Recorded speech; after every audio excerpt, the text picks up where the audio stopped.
सिंह साहब, हम कांग्रेस पे सवाल उठाते आते हैं, लेकिन एक सवाल ये है कि बीजेपी कुछ भी करे, चाहे वो एक ये धार्मिक कॉरिडोर करे, तमाम चीजें करे, ये सब क्या पॉलिटिकल फायदे के लिए है? ये सब क्या सिर्फ वोट बैंक के लिए है? एक सवाल के लिए पहुंचेंगे अरुण चतुर्वेदी जी। अरुण चतुर्वेदी, सीधा जवाब, क्या गुर्जर ये चाहता है कि राजस्थान में गुर्जर मुख्यमंत्री हो? बीजेपी क्या इसके लिए तैयार है? क्योंकि बीजेपी में राजस्थान में 10 चेहरे हैं, जिसमें ब्राह्मण, जाट, राजपूत से लेकर तमाम नाम है, और नाम आपको मुझको दोनों को अच्छे से पता है। तो क्या अब गुर्जर को एंट्री मिलेगी? क्योंकि अब गुर्जर ये चाहता है कि जो भी हो मुख्यमंत्री चेहरा गुर्जर होगा, तब वोट देंगे, वरना वोट नहीं देंगे।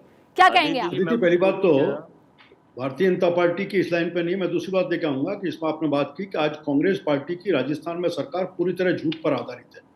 उन्होंने जो नारे किए, मैं उन चर्चाओं में नहीं जाऊंगा, लेकिन एक बड़ा चेहरा सचिन पायलट का लेकर के आए थे, प्रदेश अध्यक्ष थे, उन्होंने सारे पिछली भारतीय जनता पार्टी सरकार के समय सामने रखा था। और जो आपने कहा कि गुर्जर वोट की तरह से पूरी तरह से डाइवर्ट हुआ और कांग्रेस के साथ गया, उसका बड़ा कारण कोई था तो सचिन पायलट थे, एक विषय।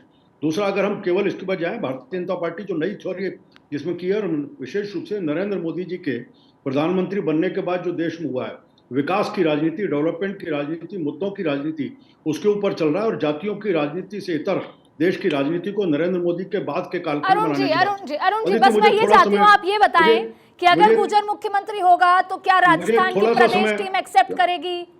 अगर गुर्जर मुख्यमंत्री होगा, नहीं आएगा तो भारतीय जनता पार्टी के पक्ष को नहीं रख पाएंगे।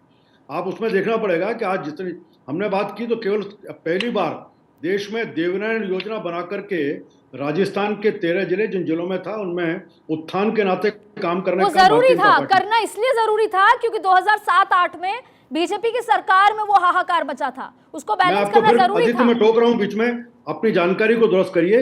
ये 2008 के चुनाव से पहले की बात थी, मैं 8 के चुनाव के बाद मैं भी आपको यही कह रही हूँ कि जो एपिसोड हुआ उसके बाद जरूरी था वसुंधरा जी सरकार में होना। इसलिए उसका वसुंधरा जी का बात के 13 के कालखंड को भी देखें, और उन दो बीचों में 8 से 13 और 18 से 23 के बीच में कांग्रेस की सरकार है। पर अशोक गहलोत ने देवनारायण बोर्ड तो अशोक गहलोत सरकार में आके एक्टिव हुआ है। बात करती है, इनके विकास के जो काम शुरू हुए थे उन सबको इन्होंने अवरोध करने का काम किया। जहां तक आरक्षण का विषय था, 5% हम दिया, और दूसरे के कालखंड में 1% और 4%, वो 50% के दायरे में, इंदिरा साहनी के केस के दायरे में लेकर के आज भी उस आरक्षण का लाभ मिल रहा है। तो समग्र विकास, सबके साथ न्याय, इस सिद्धांत को लेकर के भारतीय जनता पार्टी चल रही है। सबके साथ न्याय होगा कैसे जब सबका साथ सबका विकास 10 लोग मुख्यमंत्री के सीट के दावेदार खुद को मान रहे हैं, तो सबके साथ विकास कैसे हो पाएगा? सबको कैसे संभाला जाएगा? आपने मेरे सवाल का ही जवाब नहीं दिया कि क्या अगर भारतीय जनता पार्टी ने किसी को भी मुख्यमंत्री के नाते तय नहीं किया, इसलिए चेहरे के आधार पर नहीं, जाति के आधार पर भारतीय जनता पार्टी नहीं करने वाली इस काम को। इस बात को बार बार रिपीट किया गया है। सब समाज जिसमें निकल कर रहेगा, पार्टी कार्यक्रम तय करेंगे।